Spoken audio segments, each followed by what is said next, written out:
미국이 자국으로 오는 국제선 항공 이용객들에게 적용해온 코로나19 음성 판정 증명 요건을 부분적으로 완화했습니다. 방역 조치가 대폭 해제된 이스라엘에서는 감염 지표가 꾸준히 개선되면서 조만간 실내에서도 마스크를 벗는 방안이 검토될 것으로 보입니다.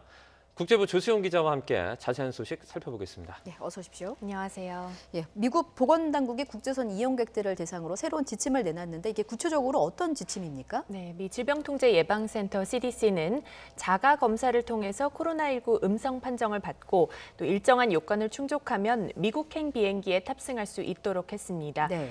미국은 지난 1월 26일부터 미국에 입국하는 국제선 승객이 출발 전 3일 이내에 음성 판정을 받았다는 증명서를 탑승 전에 의무적으로 제시하도록 했는데요. 그러니까 이제부터는 병원에서 검사를 받아야 하는 번거로움을 일부 덜어낸 겁니다. 예. CDC는 다만 미 식품의약국 FDA의 긴급 사용 승인을 받은 검사 키트를 이용한 경우에만 인정하기로 했습니다. 또 몇 가지 요건이 더 있습니다. 검사를 집에서 하더라도요, 키트 제조사와 연계된 원격 의료 서비스를 통해 진행돼야 합니다. 이게 무슨 뜻이냐면 자가 검사를 하는 과정을 원격 의료 방식으로 실시간으로 모니터해야 감독해야 한다는 거죠. 또 원격 의료 제공자는 검사받은 사람의 신원과 검사 결과를 확인한 뒤에 CDC 요건에 맞는 증명서를 발급해야 합니다. 이에 대해 미국 항공운송협회는 국제 여행 절차를 용이하게 하는 매우 고무적인 조치라고 평가를 했습니다. 예.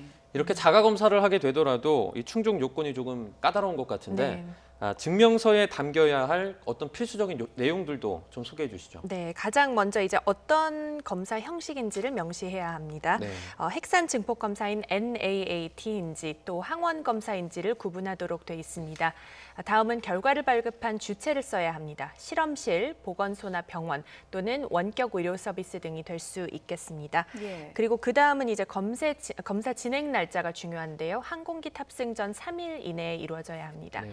그리고 개인정보는 전체 이름과 함께 생년월일 또는 여권 번호 등 신원을 확인할 수 있는 정보를 한 가지 더 넣어야 합니다. 예. 이제 마지막으로 또 중요한 음성 결과, 네거티브가 명확하게 적혀 있어야 합니다. 그렇군요. 이번에는 백신 접종에 대한 소식을 좀 보겠습니다. 네.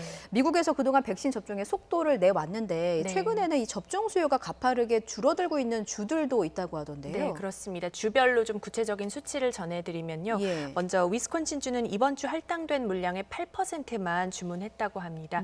또 캔자스주는 9%, 아이오와주는 29%만 보내달라고 요청했습니다.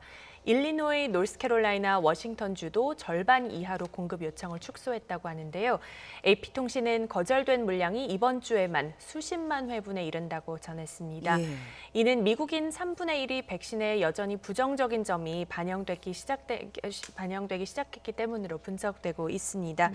독립기념일인 7월 4일까지 모든 성인의 70%가 최소 1회는 접종할 수 있도록 하겠다는 목표가 달성될지 미지수인데요.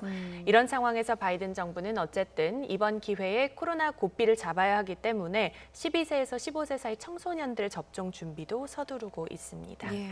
이번에는 이스라엘로 가보도록 하겠습니다. 네. 이 코로나 환자 수가 빠르게 감소하는 추세죠. 네, 그렇습니다. 현재 이스라엘에서 코로나19로 치료를 받고 있는 환자는 모두 985명으로 집계됐습니다. 네. 치료 중인 환자 수가 1,000명을 밑도는 것은 코로나 확산 초기인 지난해 3월 이후 거의 14개월 만입니다.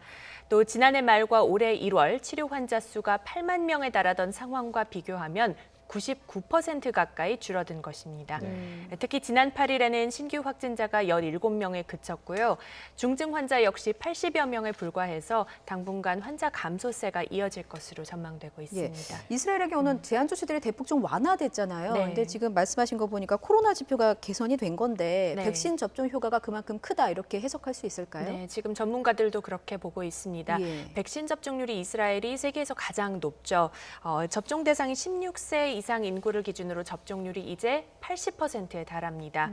현지 전문가들은 빠른 백신 접종으로 집단 면역에 이르게 된 것으로 평가하고 있습니다. 예. 이에 따라 이스라엘 정부는 지난달 실외 마스크 해제 조치에 이어서 이제 실내에서도 마스크를 벗는 문제도 검토할 예정입니다. 코로나19 방역 책임자인 나흐만 아쉬 텔라비브대 교수는 최근의 완화 조치들이 감염률 증가로 이어지지 않았다는 판단이 확실히 서면 실내 마스크 문제를 논의할 수 있다고 있다고 밝혔습니다. 아쉬 교수는 다가오는 몇 주간 이 문제를 논의하게 될 것으로 내다봤습니다. 예, 이스라엘의 상황이 좀 희망이 됐으면 좋겠습니다. 국제부 조수영 기자였습니다. 잘 들었습니다. 고맙습니다.